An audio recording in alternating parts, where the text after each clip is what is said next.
Hello and welcome to this new video on how to get OneDrive in File Explorer. So if you are new here, subscribe and press the notification bell icon so you don't miss any upcoming further videos. Now let's get started.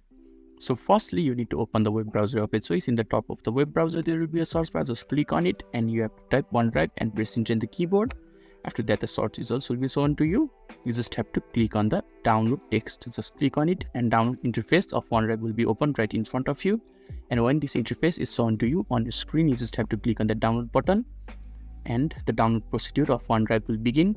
And when the download has been successfully completed, then you just need to set up the OneDrive. And when you have completely set up the OneDrive, then you just have to go to your PC, and on the left hand side of that interface there will be list of things, and if you see there is a cloud icon and it says personal or OneDrive, then that means that OneDrive has been enlisted in File Explorer. So this is how you can easily enlist OneDrive in File Explorer. So if this video is helpful to you, don't forget to leave a like button. Thank you.